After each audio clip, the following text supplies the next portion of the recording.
उर्दू जहां बोली जाती वहां जाओ। नमस्कार, मेरा नाम कमल सिंह जी है और धर्म कथाएं के इस एक और प्रोग्राम में आपका स्वागत है। आज एक बार फिर हमारे साथ हैं पंडित संजय शर्मा जी। स्वागत है पंडित जी आपका। देश के प्रमुख राजनेताओं के बारे में बात करेंगे कि क्या ग्रह नक्षत्र क्या कह रहे हैं, कुंडलियां क्या कह रही है। सबसे पहले हम बात करते हैं भारत के प्रधानमंत्री नरेंद्र मोदी जी के बारे में कि क्या कहती है उनकी कुंडली। जो देखो उनकी जन्म तारीख जो उपलब्ध है वो उसके हिसाब से 17 सितंबर 1950 की है। हाँ। और उनका वृश्चिक लग्न और वृश्चिक राशि का जन्म। अब वृश्चिक लग्न में बैठे हुए मंगल जो कि एक बहुत बड़ा महापुरुष योग बनाते हैं, जिसको बोलते हैं हम रोचक योग। हाँ। ये बड़ा एक योग होता है और इस योग में जन्म लेने वाले योग बड़े ही तेजस्वी होते हैं। हाँ। बड़े ही प्रखर वक्ता होते हैं, ओजस्वी होते हैं। तो ये सारे गुण उनके अंदर मौजूद हैं। हाँ। अब हम यहाँ बात करते हैं तो उनकी पत्रिका के अंदर कुछ ग्रह ऐसे हैं जो कम काम कर रहे हैं या जो हल्के हैं या जिनके पास ऊर्जा का अभाव है। पर उन्होंने क्या करा है कि अब यदि हम उनकी पत्रिका में देखें तो वो षष्ठेश होकर के लग्न में बैठे हैं। मतलब आप यहाँ समझिए कि जितने लोग उनका विरोध करेंगे उतना ही उनका राजयोग बलवान होगा। इसलिए आपने कभी तक के जितने भी उनके खिलाफ जो भी आपने प्रदर्शन देखे होंगे उनने किसी भी रीज़न से यदि किसी के सामने झुक भी गए हैं या वो कुछ भी किया है तो आपने देखा होगा कि अगले चुनाव में उन्होंने कुछ अच्छा ही प्रदर्शन करा है। तो ये क्या है कि जितने उनके विरोधी होंगे उतना ही उनका राजयोग बलवान होगा। अच्छा। ये उनकी एक बड़ी अच्छी विशेषता है।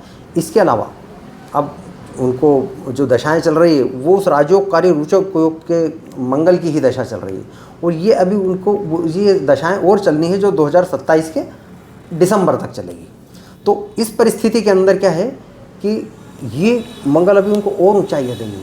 अब ये मंगल अभी चुका नहीं है, वो यहाँ से उनको और ऊंचाइयाँ देगा अभी।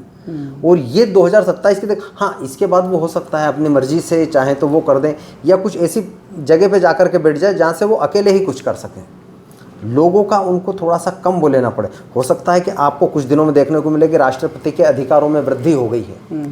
अब केवल प्रधानमंत्री ये कुछ नहीं कर सकते, राष्ट्रपति के अधिकारों में वृद्धि हो गई मतलब राष्ट्रपति अपनी तरफ से कोई निर्णय ले सकता। ऐसी परिस्थितियाँ आपको थोड़े दिन में देखने को मिल सकती हैं। सही बात है। इसके अलावा कुछ और परिवर्तन आपको देखने को मिल सकते हैं जो उनके प्रभाव को या उनके प्रभुत्व को और बढ़ता हुआ दिखाएगा। हाँ ये ज़रूर है कि उसके बाद उनको राहु की दशा लगेगी, लेकिन राहु खुद कूटनीतिज्ञ होते हैं तो वो आप यूँ मान के चलिए कि वहाँ भी उनको राहु की दशा भी उनके लिए लाभकारी ही रहेगी। तो ये मोदी जी के लिए तो अभी टाइम उपयुक्त है, उत्तम भी है, योग भी अच्छे। हाँ कुछ ग्रहों की कमी है।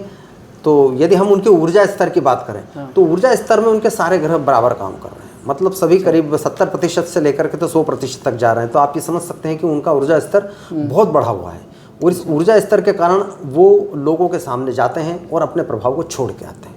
अच्छा। भारत के गृह मंत्री अमित शाह की कुंडली की बात करते हैं हम, तो क्या कहती हैं उनकी कुंडली? जी देखिए, अमित शाह जी जो हैं उनका जो डिटेल उपलब्ध है वो है 22 अक्टूबर 1964 और जो उनका समय उपलब्ध मिलता है वो 5:25 सुबह का मिलता है। अब यदि हम देखते हैं तो उनकी पत्रिका बनती कन्या लग्न और मेष राशि। कन्या लग्न के लोग भाई आप उनका चेहरा देख के हम अंदाज़ लगा सकते हैं, वे ऐसे लोग बड़े हंसमुख किस्म के होते हैं। इसलिए आपने देखा होगा कि वो जहाँ भी जाते हैं या तो वो बहुत हंसी करते हुए आपको मिलते हैं, माहौल बदल देते हैं, या फिर वो थोड़े से एग्रेसिव हो जाते हैं कभी कभी। वो क्या है कि जो सूर्य बुध जो है उनका वो द्वितीय स्थान में सिंह राशि के, तुला राशि के विराजमान है और सिंह राशि के उनको शुक्र हैं। तो अब ये जो परिस्थितियाँ उनकी पत्रिका में बनती है और दशम स्थान पर राहु उनकी पत्रिका में क्या है कि ये राहु खुद कूटनीति के जनक माने जाते हैं और यहाँ पे क्या है कि राहु उनके कर्म क्षेत्र में जाकर के बैठ गए, इसलिए वो राजनीति के अंदर कूटनीति का जबरदस्त इस्तेमाल करते हैं। चाणक्य भी कहा जाता है। चाणक्य इसीलिए उनको कहते हैं, चाणक्य उनको इसीलिए कहते हैं। और दूसरी बात ये है कि चूंकि लग्नेश द्वितीय में पहुंचे हैं तो वो प्रखर और ओजस्वी वक्ता हैं। जब वो बोलना शुरू करते हैं तो फिर वो पीछे नहीं करते, वो आप देखो कि हर चीज़ बोलते हैं। और उनकी पत्रिका में ऐसा है कि केवल केतु भर काम नहीं कर रहे हैं, केवल केतु भर काम नहीं कर रहे हैं, इसलिए उनको थोड़ी सी दिक्कत आती है।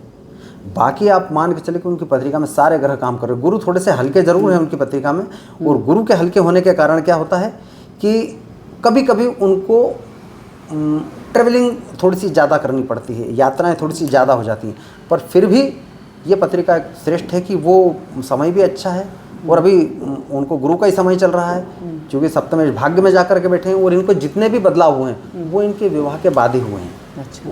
तो क्योंकि सब पत्नी उनकी भाग्यशाली है, तो वो जब तक पत्नी उनके साथ रहेंगी तो आप ये मान के चलिए कि वो बहुत तरक्की करते रहेंगे और बहुत ऊंचाइयाँ छुएंगे। बात कर लेते हैं सपा प्रमुख अखिलेश यादव के बारे में, क्या कहती हैं उनकी कुंडली? उत्तर प्रदेश में चुनाव भी आने वाले हैं। जी बिल्कुल, देखते हैं हम, यदि अखिलेश जी की पत्रिका देखते हैं हाँ। तो उनकी पत्रिका भी ठीक अमित शाह जी जैसी ही है कि कन्या लग्न की पत्रिका है, और कन्या लग्न की पत्रिका के अंदर उनको, और उनकी राशि जो है बनती है इसके अंदर मिथुन। अब कन्या लग्न की पत्रिका में बुध उनके लाभ में गए हुए हैं, अब और वो शुक्र के साथ बैठे हुए, तो शुक्र बुध की युति उनको कहाँ पे मिल गई? लाभ में।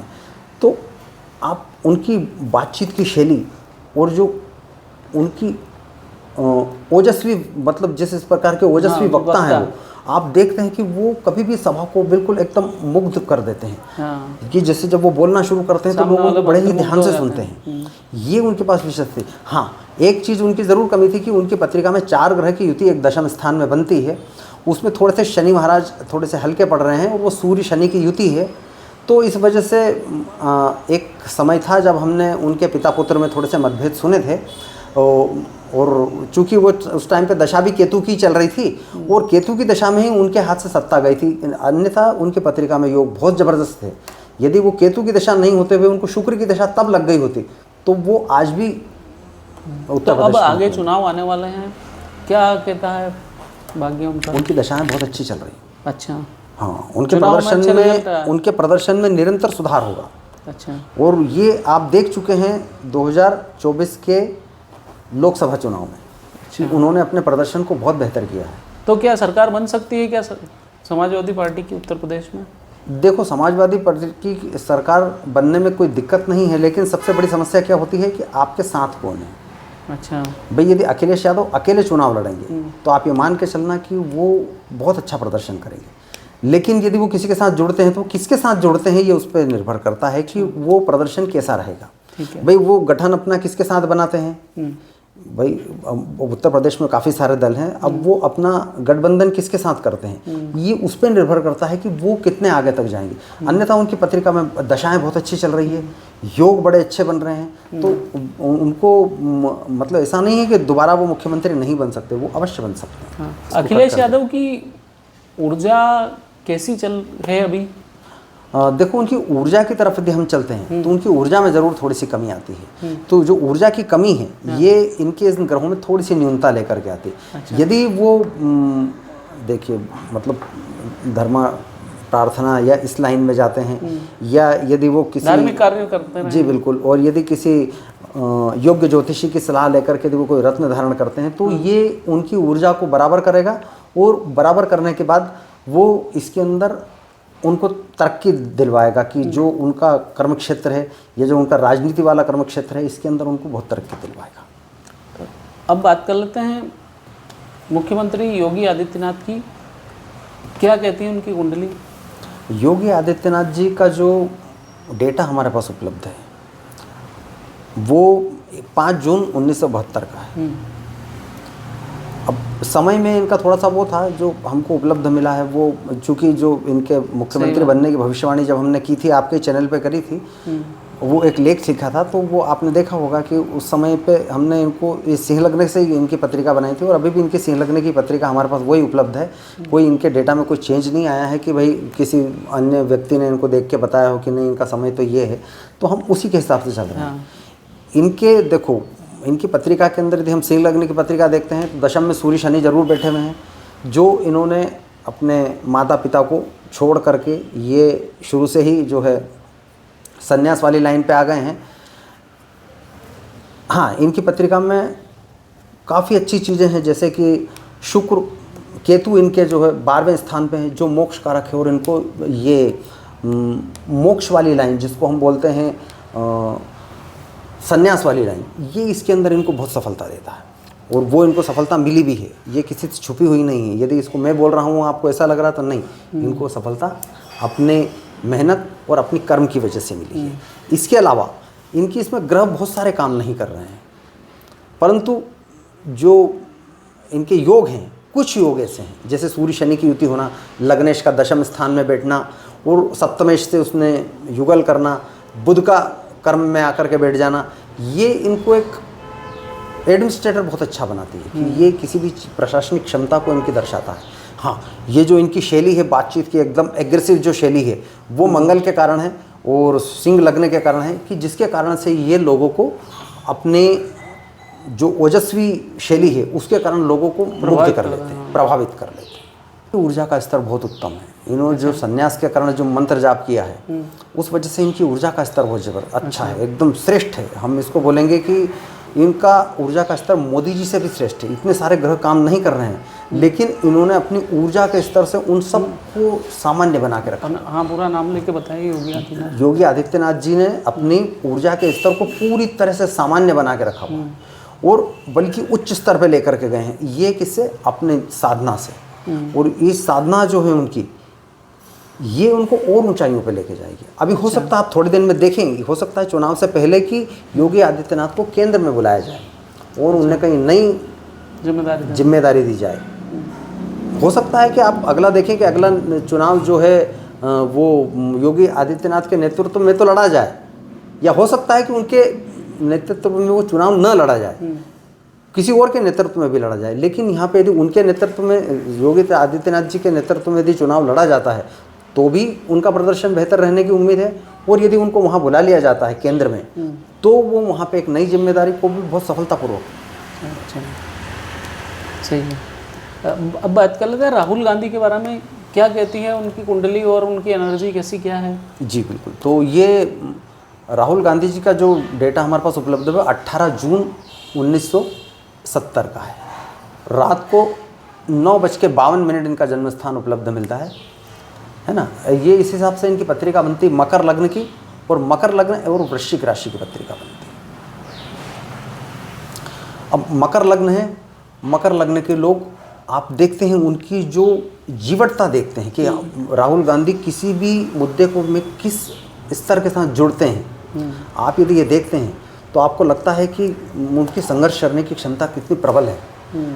लग्नेश उनके चतुर्थ स्थान में आ गए कि अलग बात है कि वो नीच के हो गए वहाँ जाकर के, और नीच के होने के बाद भी उनका पब्लिक रिलेशन या जो उनका जन संबंध है वो बहुत श्रेष्ठ है।